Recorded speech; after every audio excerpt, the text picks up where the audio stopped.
And then just keep improving. If you just keep improving, that's really all it is. Are you willing to focus enough on the things that you must do to improve? Are you willing to focus on doing it long enough? Just remember, the greatest masters make it look easy because they practiced for years, sometimes decades in private. And you're not really seeing the struggles of other people. You're seeing the rewards of other people. Ladies and gentlemen, welcome back to another very special, as always, episode of Next Level University, where we teach you how to level up your life, your love, your health, and your wealth. We hope you enjoyed our latest episode, number 745. What happens if you and your partner are fulfilled by different things? It was our live Q&A.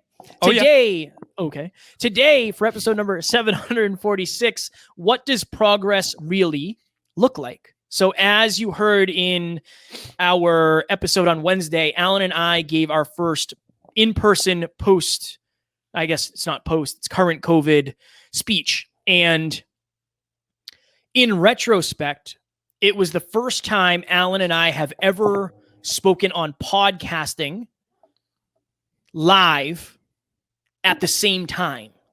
So we used to do, I get a half hour, 20 minutes or 45, and Alan would get a half hour, 20 minutes or 45. And it would just be me speaking and then Alan speaking. And it was always on mindset, peak performance, lifestyle design. And this was the first time we ever did podcasting. So there was a lot, first of all, there was a lot of progress there. But Alan and I have lapel microphones that plug into our cell phones. And I told Alan, I was like, I hope mine works because it's been jeffing me in the past. It's a whole thing. So we do this amazing speech. We do this amazing Q&A. We have our camera set up. We get all the footage. It's awesome. I get home after a long couple days because we stayed up super late doing the speech and all that. And I check my audio and it's garbage. Can't use it at all. And in that moment, there's that, oh my God, I did all that for nothing. I can't, it's unusable. Like, what am I going to do? That was a waste of time. But that is so much progress that you might not normally see, right? Or you might not feel it. It might not feel like progress because it feels like nothing good happened. But Alan and I reflected, and it's like there were so many positive things. We already got invited back to speak again, which is huge. Shout out to Johanna for having us. So there's so many positive things that come from that sometimes perceived progress isn't reality. And then the second story here is yesterday. So on Sunday, I spent 8 hours in Canva creating a new Next Level Podcast Solutions proposal system where when somebody says, hey, can you send me over your pricing sheet? We have a really nice proposal to send them. And afterwards, it was like, oh my God, number one, I can't believe that took me 8 hours. But it's just like, oh God, I can't. Not including the 3 different calls you and I had. Yeah, Alan and I were middle on of Zoom. a Sunday. Yeah, which is not time I had available. It wasn't ideal. But it's one of those things of it doesn't feel like progress. But in the grand scheme of things, so much has changed that has allowed us to make a proposal with the services that we can offer, with the fact that we're able to raise some of our pricing to really focus on having all sorts of clients, whether it's somebody just starting or it's somebody who wants to blow their podcast out of the water for $10,000 a month. Like now we have all sorts of different pricing and we have all sorts of different packages, but it didn't feel like progress in the moment, but we're going to use some form of that proposal forever.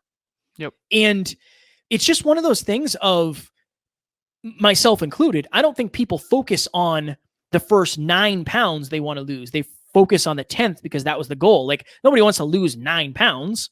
They want to lose 10. And they see the first pound and the 10th pound and they kind of lose sight of everything in between, which is just a huge amount of progress. And I think you and I have definitely been guilty of that, but now more than ever, understanding the importance of how everything connects and how it's connected to the long game and how every time you take a step up, you have all sorts of new opportunities that you didn't have before. That's all progress. That's all progress that some people miss. And I know I've been guilty of that. You have every time you get to the next level, We're here at Next Level you have a bunch of opportunities you never would have gotten before, but you also have a bunch of challenges you never had before. And I think that's the thing. And another good analogy while you were talking that I thought was powerful is I think mobility is a good example of it doesn't feel like progress. So at the beginning of my workouts for the last 2 workouts, I've done a 20 minutes, full 20 minutes, 20 to 30 minutes of Kevin and I both use an app called ROMWOD where it's long form stretching. And I'm in the back room of the gym and it's dark. And I turn the lights off because I like that. I foam roll for like 5 or 10 minutes listening to a motivational video. Then I do 20 minutes full of ROMWOD. And then I go run a mile and then I weight train. That is like a long gym session. But I've done mobility more consistently over the last several months than I ever have in my life, which, again, I'm not perfect, but it's definitely more than I used to do.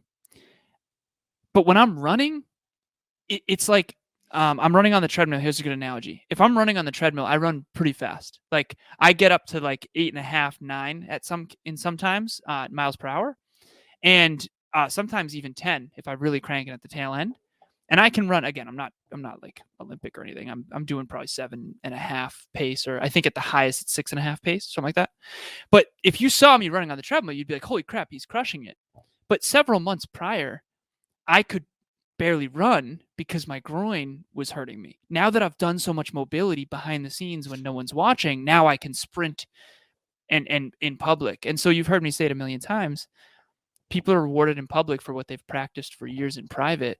When we do land a $10,000 per month client, that's going to be amazing for our business and for our team and for the world and for our clients too. But what they won't see is that Sunday where you and I were on the phone 3 separate times and you were sitting there for 8 hours when you had intended on spending quality time with Taryn, because that's family day, right? And I think that's the same deal is progress. And I've said this many times.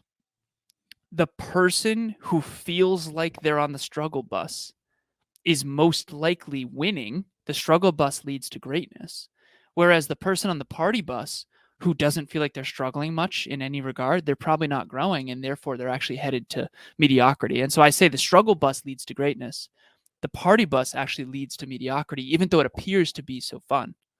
We've talked about this particular time in our life a lot, but we lived in Florida for a month with one of our mentors, and the 30 days or 27 days or 31 days, however, whatever, it doesn't matter. It didn't feel like we made a ton of progress. Yeah, we formed an LLC, but you just pay somebody. So there's not a lot that goes into it. Yes, we built a website on Wix, which was a real, with love, piece of garbage. Like I'm proud that we did it, but it wasn't great. Yeah, those two are tangible, measurable pieces of progress. But it's like in retrospect, we learned so much about ourselves that helped us visualize a lot of our future. We met some cool people. We grew tighter with Eddie Pinero of Your World Within. Then we ended up co-hosting an event with him because of that. It's almost like you really don't know the progress that something makes until later. Like there's the long tail of that thing. And it's so interesting because it's one of those things too. And we said this in the podcast classroom, that if we stopped at episode number 1, we'd assume we sucked. If we stopped at episode 100, we'd assume we made some progress, but it's the progress you're going to make is in direct correlation with the amount of time you're willing to put into something. What does progress really look like? I think it looks like struggle. I think that's what progress really looks like. And I think the people who look like they're not struggling, they struggled behind the scenes when no one was watching. I'm reading Anthony Trux's book right now, Identity Shift. Shout out to Anthony Trucks. Great book. And I'm not just saying that. It's awesome. It's awesome. And I love that it's in his voice, inaudible. And I was listening to it on my way to the studio today. And he's like, I want you to imagine you go to the gym and it's the first time you've ever touched a weight and you grab the 50-pound dumbbells. It's going to feel like so heavy. And then you're like, screw this. I can't do this. I'm out. But then you, as you're leaving the gym, you look back and you see someone throwing those things around like it's nothing. He said, what you're missing is the fact that at one point that person couldn't do that either. You know, when they first went to the gym, they couldn't lift 50s easily. I remember my buddy Nate, he was literally hammer dumbbell curling hundreds when I first met him, like pretty easily too. And granted, he was at the tail end of a bulk and he's 250 pounds at the time, but like still, you know what I mean? Like I don't bench press those, right? And so for anyone listening, just because someone else makes it look easy, you could literally jump on this podcast with us right now if you're listening, and it would be really, really hard for you if you're not a podcaster. And we would make it look so easy. Just remember, the greatest masters make it look easy because they practiced for years, sometimes decades in private. You know, and you're not really seeing the struggles of other people. You're seeing the rewards of other people, right? At the Oscars, you're seeing them win the Oscar. You're not seeing them realize the script is jeffed and the camera doesn't work right and the producer is off the rails. And you know, and that's why I liked pulling back the curtain. We had my buddy Ryan Bliss, who I grew up with, on the show. Like we saw the final product of the movie. We don't see how hard that was and how many late nights and using his own money to bankroll the movie and, you know, all the different shots. You're only seeing the final product. And I think that progress in reality looks like struggle, but we don't realize that. And so then we have this misconstrued belief that other people have it easier than we do, when in reality they don't. You're just not seeing it. You're just not seeing it. I love the fact that I get to live with Emilia now because I get to see her struggles behind the scenes. And if you saw just from the outside looking in, you'd think she just crushes it at everything. I mean, less than a year ago, she wasn't a coach. Now she has 6 clients. Like, but you're not seeing how hard it was and everything she was doing and all the late nights and early mornings over and over and over again forever. And I think it's important for us to just pull back the curtain on that. And I told Kevin this recently. I want to start pulling back the curtain more. I think that's our unique gift. I think we can pull back the curtain and show our listeners what's real so they can get actual results instead of these fake, fluffy ones. How is your definition of progress, and has it, and how has it, if it has, that's a tough sentence right there, shifted in the however many years you've been doing this? I wrote an article once on LinkedIn. I appreciate the question. I wrote an article once on LinkedIn called How I Let the System Destroy Me. I wanted to take ownership. I didn't want to blame the system. How I let the system destroy me. So when I was growing up, I cared about results more than anything. You know, whether it was video games or snowboarding or straight A's, I cared about results. I didn't care enough about the process. Hi, I'm Johanna Annunziata. I'm a high school English teacher. And last week I had the honor of having Kevin and Alan in to inspire my students through podcasting. My students, sophomores in high school, they are creating their own podcast called Perspectives with a Purpose. So Next Level University, big time podcasters, Kevin and Alan, were able to come into the classroom and really share their purpose and share their why, and just inspire and impact my students on their journey.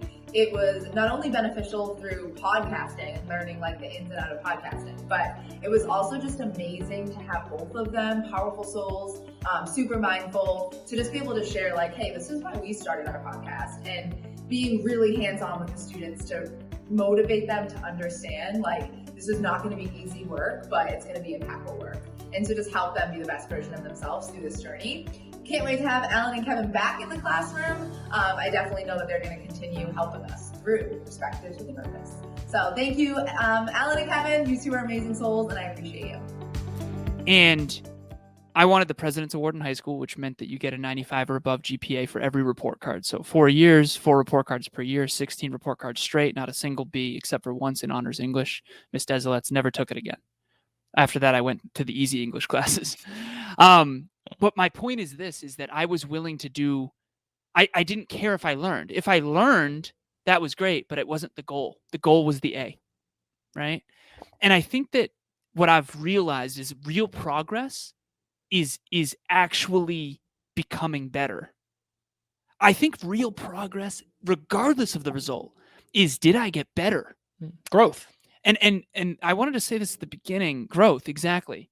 Kevin and I at that speech, and he did a great job articulating it, but that was 4 firsts for us. Okay. We had never once spoken in person together at the same time, which you articulated. That was the first time we've ever spoken on a stage together simultaneously. We do it on the live podcast every week, but we've never done it in person. It was the first time I've ever given a speech with a mask on, ever. It was the first time you or I have ever given a speech in a high school. I always did colleges. I didn't realize I hadn't done high school. Now I've given them virtually in high schools, but I've never done an in-person in a high school.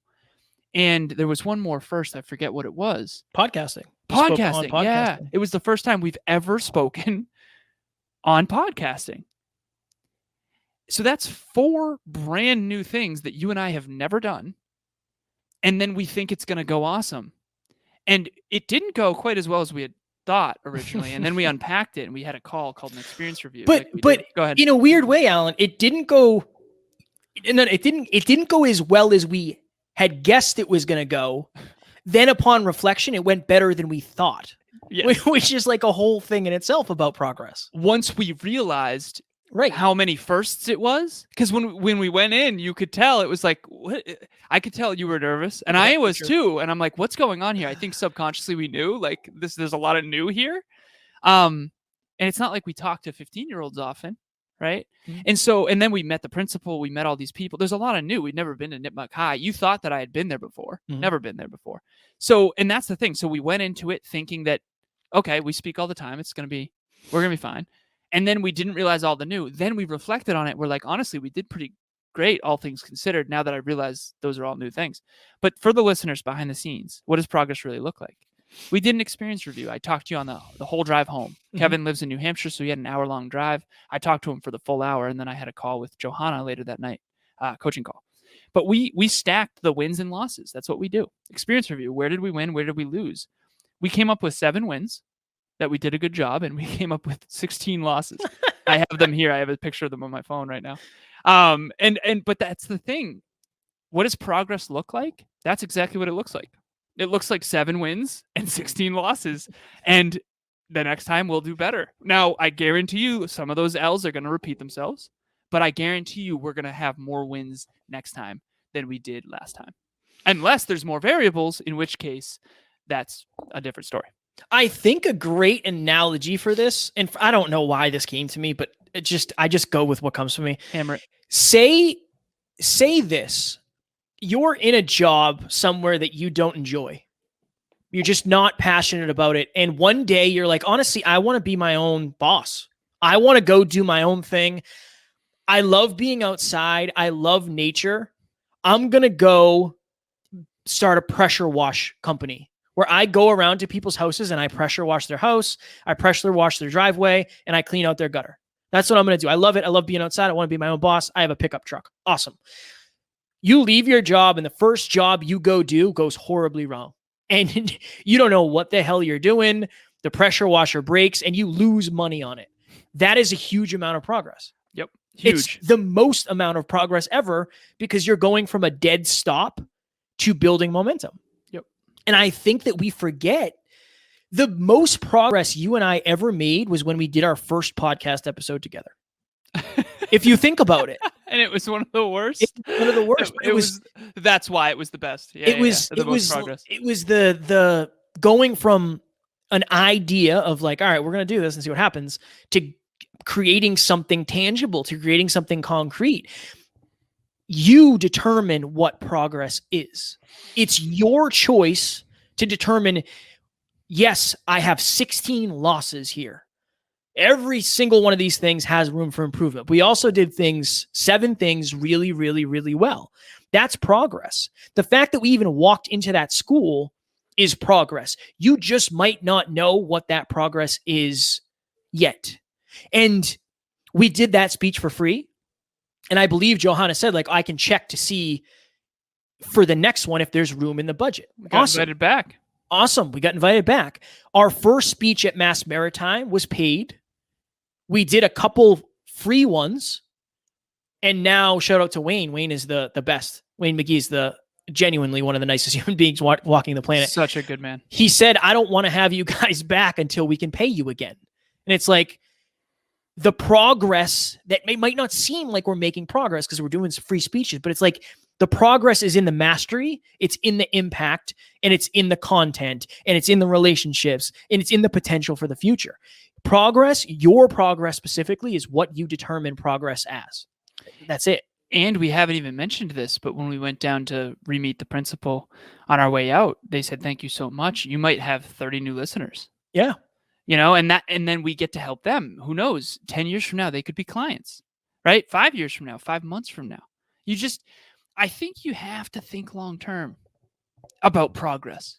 You have to. If you're not thinking long-term, you're not looking at the reality. Like Kevin said, the very first episode of this show was, quite frankly, not good. And if you looked at like just that day, it wasn't good. We didn't do a good job. But that was the first time we really considered ourselves podcasters. That was the first show I think I've ever been on. I've been on hundreds since, and that's great. But like in terms of progress, it's almost like progress feels bad. Maybe that's true. Remember when you started using ROMWAD and you went all the way back to bench pressing like no weight? Dude, I remember for a while you started to go back to fundamentals and you were bench pressing like very little. Yeah, I think I was bench pressing like 95 pounds. Kev, you went from like overhead pressing 225 when you shouldn't be recklessly to like back to fundamentals, bench pressing like 25s on each side or something. I remember thinking like that was so interesting. I thought the world of it, but like I'm sure other people would be like, why is he doing that? Probably. Now, Yeah. but now you're stronger than, you just had your strongest year ever. And this is my question. Do you personally correlate all that time you spent watching Athlete X and like going back to 25s on each side with why you had the best bench press year of your life? Yeah. That's the point. That's progress. For me, I don't use the gym as an analogy as much as you, but the progress is in understanding the difference in like an elbow position. Like when you're doing a certain thing, like this feels different than this does. Like that to me, regardless of the outcome, is progress. A new awareness for me that I can take action on is so important. But it doesn't for me. feel like progress. You know what I mean? It does now for me. Right. But it didn't always. No. I struggle with that, if I'm honest. I do. I think because I'm impatient a little bit. It's weird. It's like I'm patient on the macro, but I'm somewhat impatient in the micro. So like my workout yesterday, for example, I feel like I want to be more capable than I am right now. I want to get better at that though. I do. But the thing is, did you do the work behind the scenes to be more, to like ramp up to the capability? Or is it like, oh, I wish I was more capable than I am, but I'm not because I didn't do this? Well, here's a good example. Anyone who does bodybuilding knows that when you're in a cut, you're weaker. I just feel weaker, but I think that's because I've been cutting. Which is progress. Yeah. You know what I mean? Just not the one you're measuring. It's just not the one we're measuring. And if you were to look at Kevin and I, we got to go, but if you were to go to nextleveluniverse.com/group coaching, you would see Kevin and I in the middle of a bulk season. Of course I was stronger then. I weighed 20 pounds more, or 15 pounds more. But like, I think, what does progress feel like? I taught a 7-year-old and a 5-year-old how to play chess, and it was such a struggle, but it was progress. The little girl knows how to do the horsey to the, the little L shape. Like we made progress. Eventually they were like, honestly, let's play checkers. This sucks. But honestly, the next time they open a chessboard, I bet you they're going to be more prepared. And so, that was humbling, but I think that's what it always feels like. Trying to teach a 7-year-old and a 5-year-old how to play chess is what progress feels like. My takeaway, my little blip for this is you can find progress in almost anything. If you can find a bright spot in a dark experience, it's like, even if the way you failed was better than last time, like that's progress. I know. It's progress. like when you and I, it's like, oh, the person didn't end up being a client. It's like, but my email was way better than it's ever been. It's like, cool, that's progress. Focus on that. And then just keep improving. If you just keep improving, that's really all it is. Are you willing to focus enough on the things that you must do to improve? Are you willing to focus on doing it long enough? And then I did a post the other day, and then we do have to go. It was basically do it consistently, do it better consistently, do it forever. Yeah, that's and it's fire. like, You posted that? Yeah. That's Gotta give that a like. well, it was in the verbiage. I should have made a meme of it, but that's kind of the frame of it, is like, that to me is what progress really is. Okay, we got to go.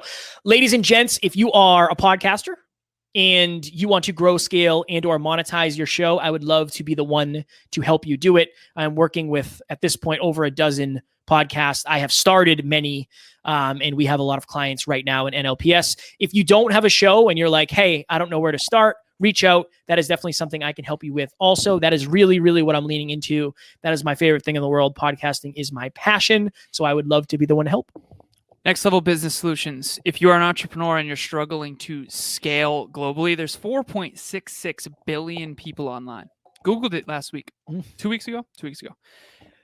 4.66 billion. There was person in book club, and then we'll go. Person in book club. Wonderful. Wants to start a coaching business. Wants to start being a coach. This person would be a fire coach, in my opinion. Could help young women, entrepreneurs. She's a successful entrepreneur already. She's like, I don't know. I don't feel like there would be people that would want to coach with me.